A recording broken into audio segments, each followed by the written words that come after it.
पिछले एक महीने के दौरान आपने कई इंटरव्यूज देखे होंगे, कई नेताओं का संवाद सुना होगा, लेकिन इस चुनाव में पहली बार ऐसा साक्षात्कार हुआ है जिसमें न्यूज 18 के मैनेजिंग एडिटर अमीश देवगन ने गृह मंत्री अमित शाह के साथ सुबह 8 बजे से लेकर रात के 10 बजे तक करीब 14 घंटे मैराथन कवरेज की है। ओडिशा से बंगाल तक के सफर में बंगाल से लेकर पीओके तक, मिशन 400 से लेकर इंडिया गठबंधन की सियासत तक, हर उस मुद्दे पर अमिश देवगन ने गृह मंत्री अमित शाह से सवाल पूछा है जिस पर पूरे देश की नजर है। बंगाल के संदेश खाली की घटना पर अमित शाह ने पहली बार एक ऐसा बयान दिया है जिस पर सियासी तूफान मचना तय है। इसके अलावा पीओके पर भी अमित शाह ने ऐसा बयान दिया है जिसे सुनकर पाकिस्तान में भी खलबली मच जाएगी। इसके अलावा 5 राउंड की वोटिंग के बाद एनडीए के लिए सीटों का टारगेट अब क्या है, इसका जवाब भी आपको गृह मंत्री अमित शाह के इस मेगा इंटरव्यू में मिलने वाला है। खास बात यह है कि 14 घंटे की मैराथन कवरेज के दौरान न्यूज 18 के मैनेजिंग एडिटर उनकी रैलियों में भी मौजूद थे, उनके हेलीकॉप्टर में भी साथ थे और ओडिशा से कोलकाता तक का लंबा सफर भी तय किया। यानी आज आपको पूरी इनसाइड स्टोरी मिलेगी कि गृह मंत्री अमित शाह अपनी रैलियों की तैयारी कैसे करते हैं और साथ ही ग्राउंड जीरो में सबसे सटीक चुनावी रिपोर्ट भी आपको मिलने वाली है। तो 4 जून के बाद राहुल गांधी क्या करेंगे, यह भी इस मेगा इंटरव्यू में अमित शाह ने बताया है। इस चुनाव में पहली बार ऐसा साक्षात्कार आप देखने जा रहे हैं जिसमें हर अहम मुद्दे पर अमित शाह ने अपनी बात रखी है। तीसरी टर्म की गवर्नमेंट थोड़ी टफ रहती है, हमने वर्ल्ड वाइड ये देखा है। फ्रेंड्स तो तोड़े हैं हमने कई बार तो उद्धव ठाकरे भी कह रहे हैं कि मैं तो मोदी जी को पूर्व प्रधानमंत्री कहा करूंगा, मैं तो शपथ ग्रहण का न्योता देता हूं अमित शाह जी को और प्रधानमंत्री मोदी को। अरविंद केजरीवाल अपनी रैलियों में अक्सर कहते हैं कि 2 जून के बाद मैं जेल जाऊंगा नहीं जाऊंगा, ये तय करेंगे 4 जून के नतीजे। मेरी समझ उनको 1 जून को ही जाना। ऑपोजिशन का मानना है कि बीजेपी राम मंदिर को भी पॉलिटिसाइज कर रही है और कैश करना चाहती है 2024 के लोकसभा चुनाव में। क्या आपको लगता है संदेश खली एक बड़ा टर्निंग पॉइंट रहा? एक महिला मुख्यमंत्री के नाक के नीचे सालों तक सीए के नाम पर इस देश के एक बड़े तबके को, अल्पसंख्यकों को डराया जा रहा है। इसलिए वैसे भी लागू होगा।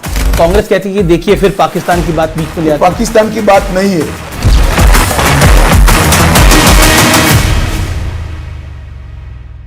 चुनाव में पहली बार न्यूज 18 आपके समक्ष लेके आ रहा है देश के गृह मंत्री अमित शाह के साथ बिताए हुए 14 घंटे। और इस समय हम पहुंच चुके हैं संबलपुर झारसुगुड़ा से और गृह मंत्री अमित शाह धर्मेंद्र प्रधान की सभा में यहां से जाएंगे और एक मंदिर के भी दर्शन करेंगे।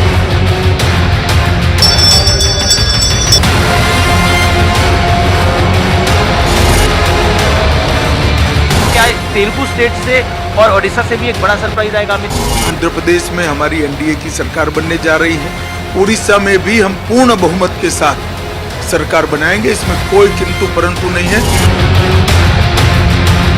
क्या आपको लगता है संदेश खली एक बड़ा टर्निंग पॉइंट रहा बंगाल के इलेक्शन का? एक महिला मुख्यमंत्री के नाक के नीचे सालों तक धर्म के आधार पर महिलाओं का शोषण होता रहा, इससे ज्यादा शर्मनाक बात कोई हो ही नहीं सकती।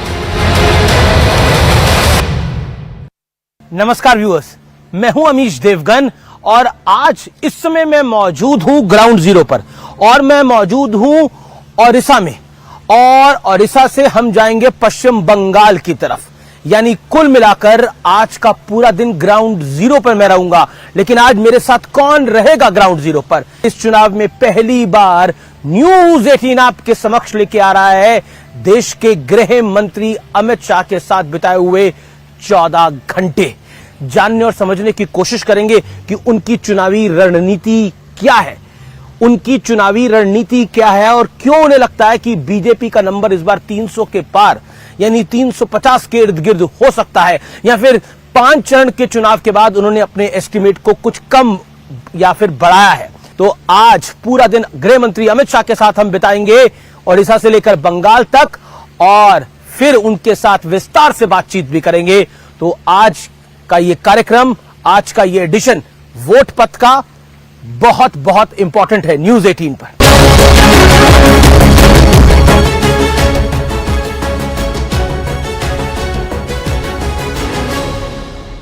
जैसा आप जानते हैं कि आज का हम पूरा दिन यानी 14 घंटे बिता रहे हैं पहली बार गृह मंत्री अमित शाह के साथ वोट पथ पर। अमित शाह किस तरह से अपनी प्लानिंग और एग्जीक्यूशन करते हैं वो जानने और समझने की कोशिश करेंगे। इस समय मैं मौजूद हूं ओडिशा के झारसुगुड़ा में, और झारसुगुड़ा से हम जाएंगे संबलपुर, जो कि धर्मेंद्र प्रधान यानी केंद्रीय मंत्री धर्मेंद्र प्रधान की कॉन्स्टिट्यूएंसी है।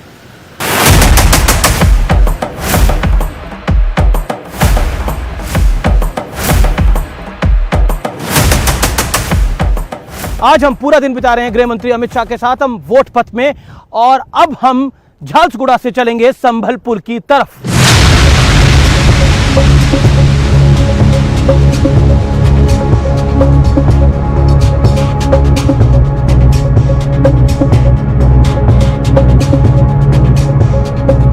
और इस समय हम पहुंच चुके हैं संबलपुर झारसुगुड़ा से, और गृह मंत्री अमित शाह धर्मेंद्र प्रधान की सभा में यहां से जाएंगे और एक मंदिर के भी दर्शन करेंगे।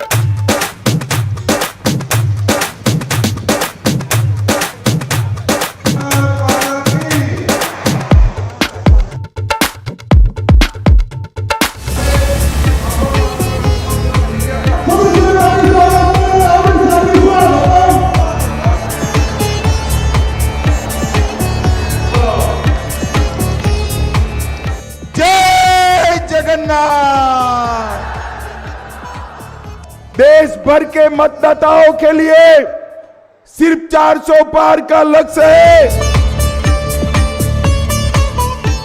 व्यूअर्स, जैसे आप जानते हैं आज हम 14 घंटे बिता रहे हैं गृह मंत्री अमित शाह के साथ। हम पहुंच गए संबलपुर, क्योंकि केंद्रीय मंत्री धर्मेंद्र प्रधान की कॉन्स्टिट्यूएंसी है, और गृह मंत्री अमित शाह ने अपने भाषण की शुरुआत प्रभु जगन्नाथ को प्रणाम करके और साथ ही साथ जय श्री राम के नारे के साथ किया है। गृह मंत्री अमित शाह यहाँ पर कह रहे हैं कि 5 चरण में नरेंद्र मोदी 310 पार कर चुके हैं। अयोध्या में राम मंदिर बनना चाहिए था या नहीं बनना चाहिए? अयोध्या में भाजपा सरकार बनाओगे? जय श्री राम, जय जय श्री राम।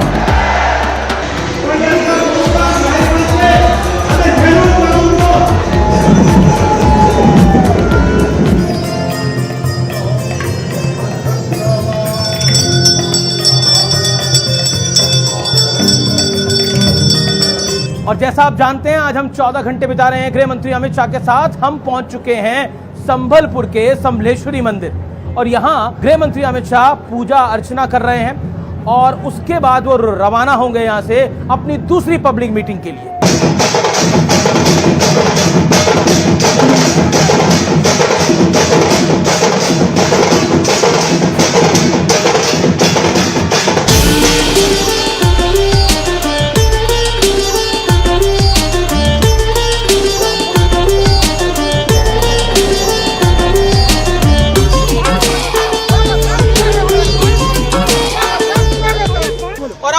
हम पहुंच चुके हैं क्योजर में, जहां पर अमित शाह एक और जनसभा को संबोधित करेंगे। आज हम 14 घंटे यानी पूरा दिन बिता रहे हैं गृह मंत्री अमित शाह के साथ।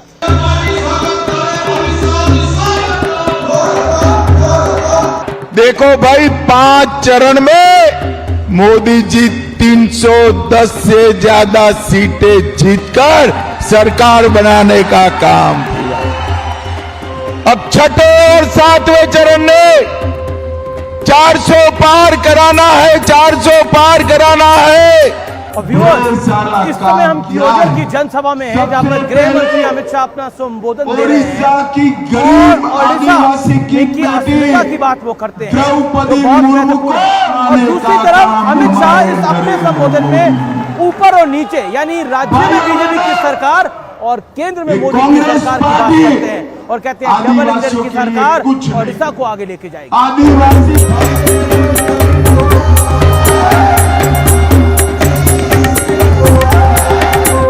तो आज हमने दौरा किया क्योजर का गृह मंत्री अमित शाह के साथ। अमित शाह ने यहाँ पे एक जनसभा को संबोधित किया और अब चलते हैं उनके अगले पड़ाव पर।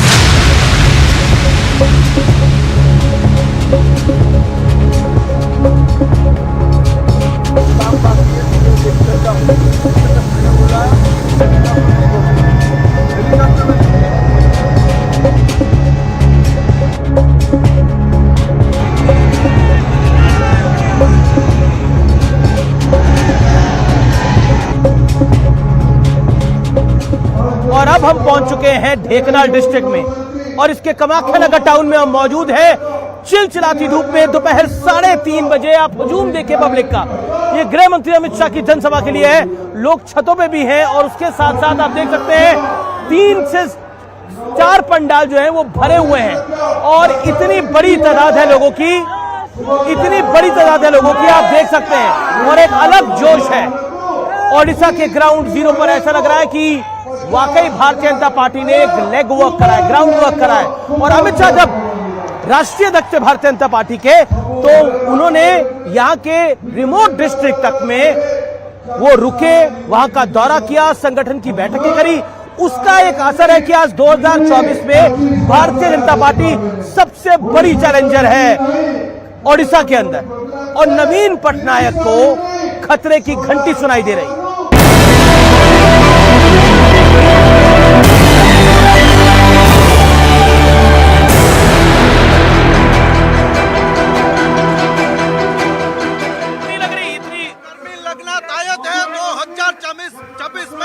हम भाजपा का सरकार ओडिशा में करेंगे और वो तमिल को यहाँ से निकाल कर फेंक देंगे और लहराएंगे।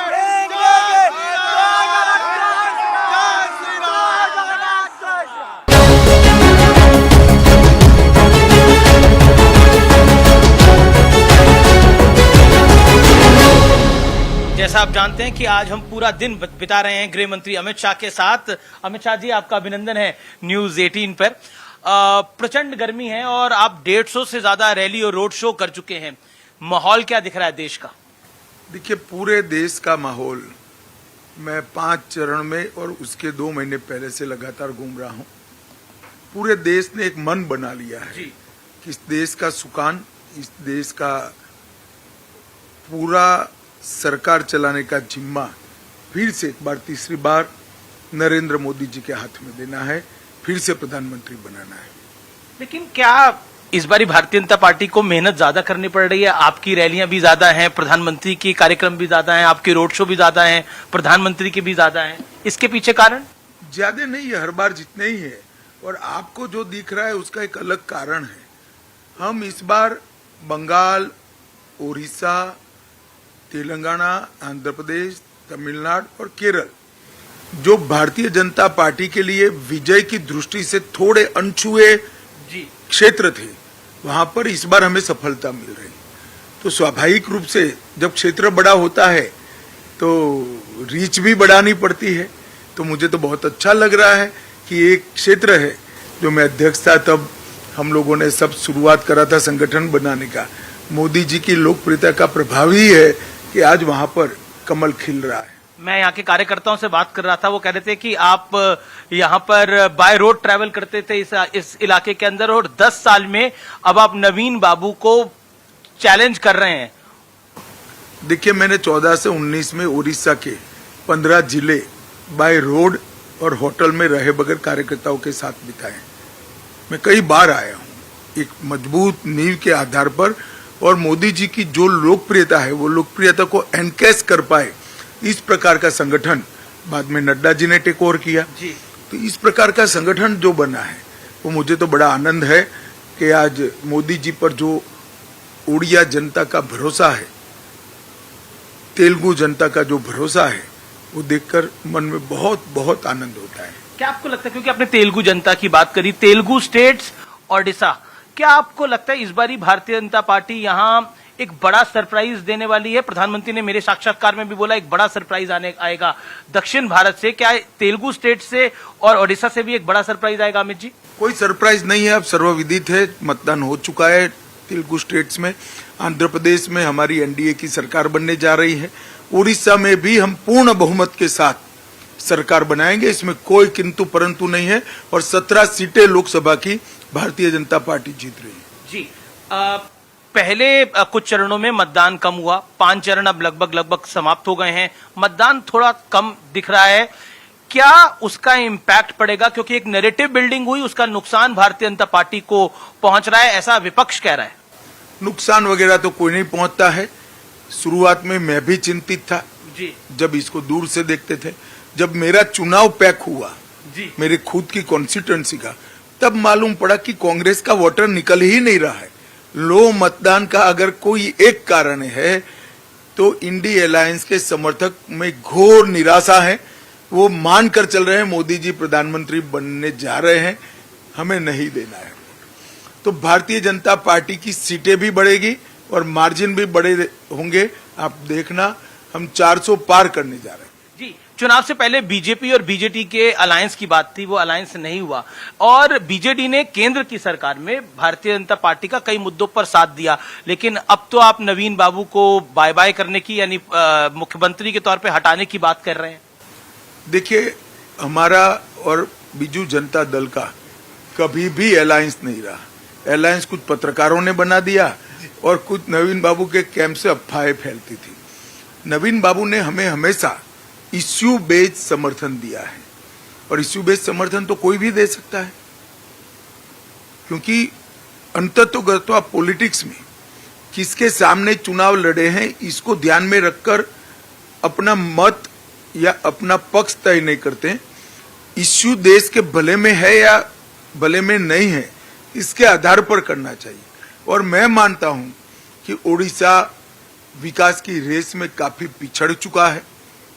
यहाँ पर एक प्रकार की स्टैग्नेंसी आई हुई है, बाबूशाही चल रही है, अफसर राज कर रहे हैं और ओडिया जनता ओडिया प्राइड के लिए एकजुट और लामबंद होकर खड़ी है। जी, मेरा अगला सवाल है कि प्रधानमंत्री नरेंद्र मोदी हो, आप जगन्नाथ मंदिर की चाबियों की बात करते हैं, खासतौर पर जो रत्न भंडार है उसकी बात करते हैं। क्या आपको लगता है कि वो विषय ओडिशा की जनता में, और क्योंकि इस विषय का इम्पैक्ट जो है वो पूरी देश की जनता पर भी है, क्या कहना चाह रहे हैं आप लोग? मैं यही कहना चाहता हूं, सिर्फ उड़ीसा नहीं, उड़ीसा में तो इसका सबसे ज्यादा असर है ही है, दिखाई भी पड़ता है। मगर जगन्नाथ महाप्रभु का भक्त पूरे देश भर में, दुनिया भर में फैला हुआ है और सालों से, हजारों सालों से, न जाने कितने सालों से ये मंदिर सबके मन में श्रद्धा का केंद्र रहा है। इसके रत्न भंडार की चाबियां गुम होना, डुप्लीकेट चाबियां बनना और जांच आयोग बैठने के बाद जांच आयोग की रिपोर्ट को सार्वजनिक न करना, ढेर सारे सवाल जनता के मन में खड़े हुए हैं। हमने हमारे घोषणा पत्र में कहा है कि हमारी सरकार बनने के एक ही महीने में हम ये जांच रिपोर्ट को सार्वजनिक करेंगे और रिजर्व बैंक ऑफ इंडिया से इसका वैल्यूएशन कराकर सार्वजनिक करेंगे। जी, क्या आपको लगता है जो नवीन पटनायक भगवान जगन्नाथ के मुद्दे पर अब आपको घेर रहे हैं, आपके एक नेता के बयान पर, उसको आप किस तरह से देखते हैं? देखिए, आप थोड़ा दबदबा कर पूछ रहे हैं। संदीप पात्रा जी का बयान ये जुबान फिसलने का क्लासिक केस है। इन्होंने 25 जगह बाइट दिया, सब जगह कहा कि नरेंद्र मोदी जी प्रभु जगन्नाथ के अनन्य भक्त हैं। एक जगह जुबान फिसल गई। फिर भी सुबह मेरी संदीप पात्रा से बात हुई, फोन पर वो रो रहे थे, बड़ा पछतावा था।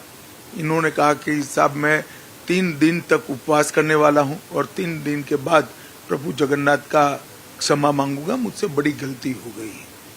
कोई व्यक्ति मन से जब पछतावा करता है और माफी मांगता है तो मैं नहीं मानता जगन्नाथ के दरबार में उसको माफी नहीं मिलेगी जी। और इसका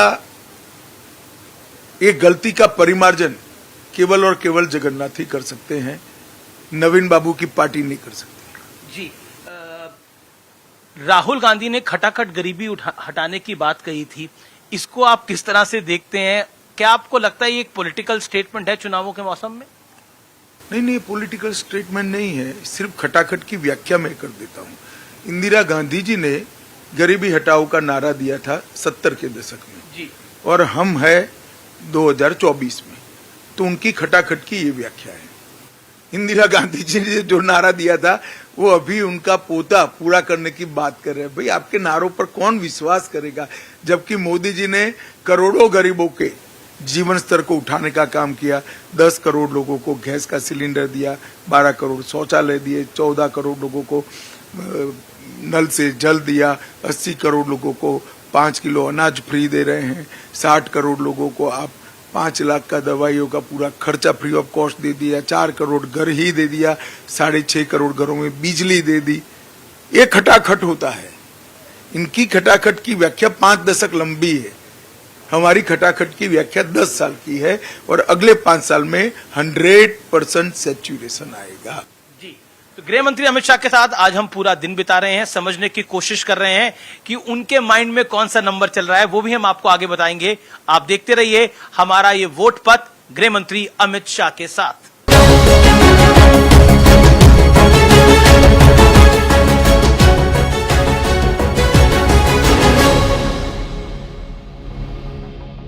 और अब हम पहुंच चुके हैं कोलकाता भुवनेश्वर से। आज का हम पूरा दिन बिता रहे हैं केंद्रीय गृह मंत्री अमित शाह के साथ। 14 घंटे अमित शाह के साथ जानने और समझने की कोशिश कर रहे हैं कि ये चुनाव किस ओर जा रहा है। वोट पथ में आज हमने लगभग 14 से 15 घंटे बिताए केंद्रीय गृह मंत्री अमित शाह के साथ। उनके साथ हम करीब ओडिशा की 4 रैलियों में गए और फिर अब हम कोलकाता में हैं और रात के लगभग 11 बज रहे हैं जब हम ये संवाद कर रहे हैं। तो अमित जी, ये चुनाव आखिरी दौर में अब लगभग पहुंच चुका है, 5 चरण समाप्त हो गए हैं और आप दावा कर रहे हैं कि चौथे चरण के बाद ही बीजेपी को 270 के पार चली गई है। तो ये कॉन्फिडेंस है या ओवर कॉन्फिडेंस?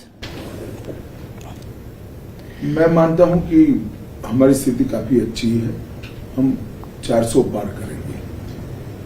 हर जगह पे हर चरण के बाद और चुनाव की रैलियों के बाद मैं कार्यकर्ताओं के से फीडबैक लेता हूं, जो जमीन पर लड़ाई लड़ते हैं, हमारे जो लोगों के संपर्क में होते हैं, हमारे विरोधी दलों की रणनीति को जो जमीनी स्तर पर इसका मुकाबला करते हैं। तो मुझे लगता है किसी भी सर्वे से ये असेसमेंट करीब सत्य के नजदीक हो। 2004 में यूपीए 1 की कांग्रेस की सरकार आई तो 145 सीटें उनकी आई और 2009 में जब सरकार रिपीट हुई तो 206 सीटों के साथ हुई। तो तीसरी टर्म की गवर्नमेंट थोड़ी टफ रहती है, हमने वर्ल्ड वाइड ये देखा है। क्या आपको लगता है अमित भाई कि बीजेपी के लिए ये आसान क्यों है? देखिए, ऐसे कोई ट्रेंड्स के आधार पर चुनाव के नतीजों का आकलन नहीं होता है। ट्रेंड्स की बात करनी है तो इस देश में 30 साल से हंग पार्लियामेंट चलती थी। 14 में पूर्ण बहुमत की सरकार आई, 19 में फिर पूर्ण बहुमत की सरकार आई। तो ट्रेंड्स तो तोड़े हैं हमने, कई बार तोड़े हैं और इस बार भी तीसरी बार भारतीय जनता पार्टी की मोदी जी के नेतृत्व में पूर्ण बहुमत की सरकार आएगी और एनडीए 400 पार करेगा। अगर 272 का आंकड़ा, जादुई आंकड़ा पार भारतीय जनता पार्टी नहीं कर पाती तो प्लान बी क्या होगा बीजेपी का? कोई प्लान बी नहीं है, इसका क्वेश्चन डज नॉट अराइज। जी, प्रियंका गांधी ने एक हाल ही में इंटरव्यू दिया था और उस इंटरव्यू में कहा कि कांग्रेस की वजह से इस देश के अंदर लोकतंत्र है। अगर एक चाय वाला भी प्रधानमंत्री बना है तो वो कांग्रेस की देन है। अब मुझे नहीं मालूम है ये लोग क्या बोल रहे हैं। कांग्रेस पार्टी की वजह से देश के लोकतंत्र पर भयंकर कुठाराघात कई बार हुए। प्रियंका जी की दादी ने इमरजेंसी डाली थी, 1,30,000 लोगों को बिना कारण जेल में डाल दिया था। सारे अखबारों के editorial information and broadcasting minister तय करते थे। उनको शायद इतिहास मालूम नहीं है, ना किसी ने ब्रीफ किया है शायद उनको। कांग्रेस के वजह से लोकतंत्र नहीं है, इस देश की 130 करोड़ की जनता की वजह से इस देश में लोकतंत्र है। क्योंकि हमारे यहाँ लोकतंत्र की स्पिरिट सालों पुरानी है और अब ये पाताल से गहरी हो चुकी है, इसको कोई नहीं बदल सकता। क्या आपको लगता है, क्योंकि आप अपने भाषणों में बोलते हैं, प्रधानमंत्री मोदी भी कहते हैं कि इंडिया अलायंस जो है, इंडिया गठबंधन जो है, वो 5 साल में 5 प्रधानमंत्री देगा और नहीं, पहले समझ लो भाई, हमने नहीं कहा है। इंडी गठबंधन के एक नेता ने कहा है कि हमारे पास अभी नेता नहीं है, हम बारी बारी एक साल सत्ता संभालेंगे। वो कहते हैं हमारे पास युवा भी है, हमारे पास बुजुर्ग भी है, हमारे पास हर वर्ग का नेता है, तो हम नेता तय कर लेंगे, सरकार बन जाए एक बारी। नहीं, वो नहीं, वहां तक नहीं रुकते। 5 साल एक एक प्रधानमंत्री बनाएंगे, वहां तक जाते हैं। जी, क्या आपको लगता है कि प्रियंका गांधी ने एक अपने कार्यक्रम में बोला कि इस बार रायबरेली की जनता जो है वो सिर्फ एक सांसद नहीं चुन रही, वो प्रधानमंत्री को चुन रही है। क्या आपको लगता है विपक्ष भी थोड़ा कॉन्फिडेंट हुआ है बीते 5 चरणों में? तो रायबरेली की सीट जीतने के लिए शायद उन्होंने कहा होगा, वो भी जान रहे हैं, मुझे तो मालूम नहीं, मगर उनका वैकेशन का प्लान भी तय होगा 4 तारीख के बाद का। लेकिन उद्धव ठाकरे भी कह रहे हैं कि मैं तो मोदी जी को पूर्व प्रधानमंत्री कहा करूंगा, मैं तो शपथ ग्रहण का न्योता देता हूं अमित शाह जी को और प्रधानमंत्री मोदी को। चलिए, अच्छी बात है, अब 1 तारीख को सब चीजें दूध का दूध पानी का पानी हो जाएगा। शरद राव पवार और उद्धव ठाकरे की पार्टी, उनका आरोप है कि ये पार्टी को भारतीय जनता पार्टी ने तोड़ा और वो ये मैसेज देने की कोशिश कर रहे हैं कि रियल पार्टी हम हैं और बीजेपी ने हमारे साथ हमारी पार्टी को तोड़ दिया है। देखिए, मुझे एक बात बताइए, अगर शरद पवार जी अजीत पवार को अपना वारिस घोषित करते तो पार्टी टूटती क्या? और उद्धव जी अपने बेटे की जगह एकनाथ शिंदे को आगे करते तो पार्टी टूटती क्या? इनकी पार्टियां अपने पुत्र पुत्री मोह के कारण टूटी हैं और वो कहीं और जाकर कारण ढूंढ रहे हैं, तो उनको कभी सफलता नहीं मिलेगी। लेकिन क्या आपको लगता है कि वो एक नीचे की तरफ एक सिंपैथी का मैसेज देने में कामयाब रहे? देखिए, सिंपैथी उनके लिए रहती है जिनके साथ अन्याय हो। उद्धव जी ने तो अपने सिद्धांत, अपना गठबंधन जी तोड़कर हमें डीच करने का काम किया था। मैं नहीं समझता इनको किस प्रकार की सिंपैथी की अपेक्षा है। आपके पास महाराष्ट्र के भी ट्रेंड्स आए होंगे, क्या कहना चाहते हैं आप महाराष्ट्र में?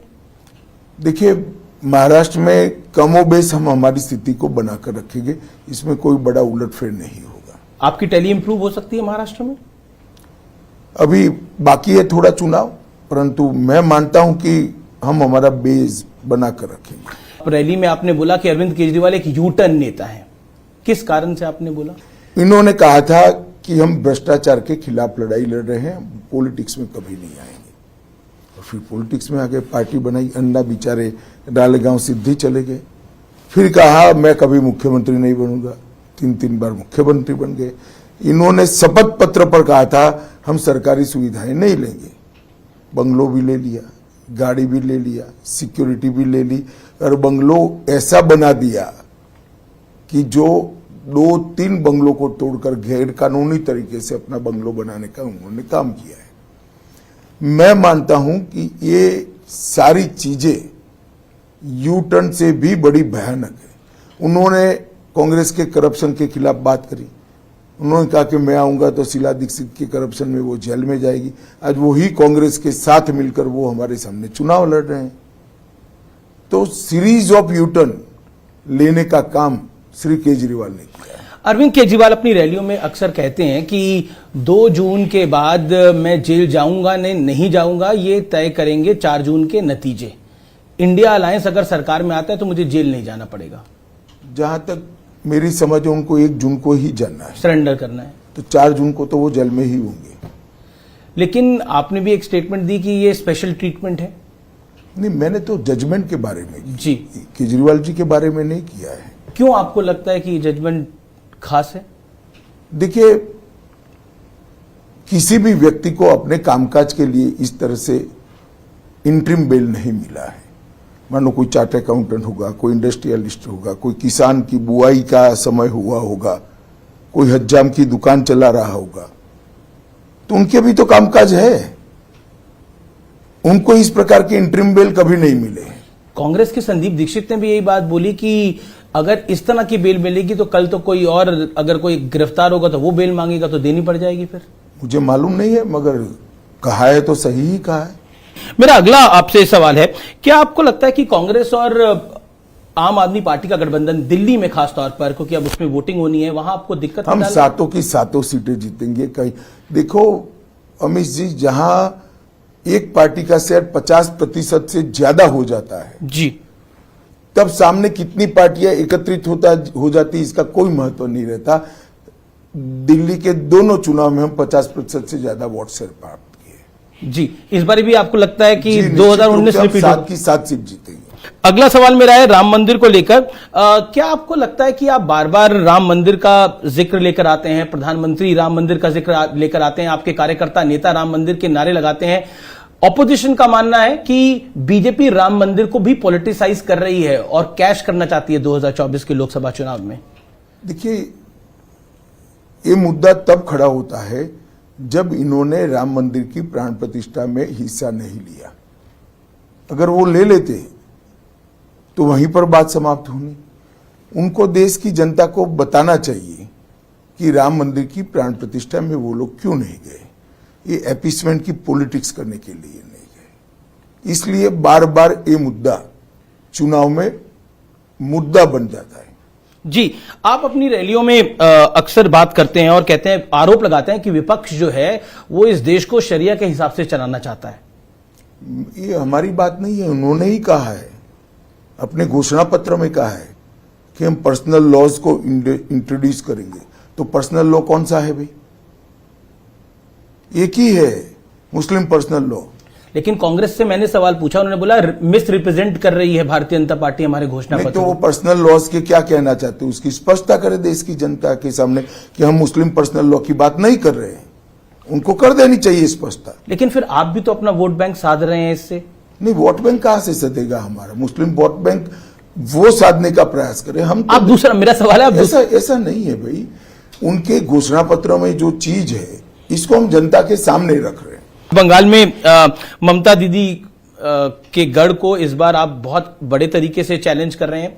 कई ओपिनियन पोल्स ने तो बताया कि बीजेपी का नंबर पिछली बारी से बढ़ सकता है। लेकिन क्या आपको लगता है संदेश खली एक बड़ा टर्निंग पॉइंट रहा बंगाल के इलेक्शन का? संदेश खाली चुनावी मुद्दा नहीं है जी। एक महिला मुख्यमंत्री के नाक के नीचे सालों तक धर्म के आधार पर महिलाओं का शोषण होता रहे और महिला मुख्यमंत्री इसलिए कुछ न करे कि शोषण करने वाले इनके कार्यकर्ता हैं, इनकी वोट बैंक का हिस्सा है।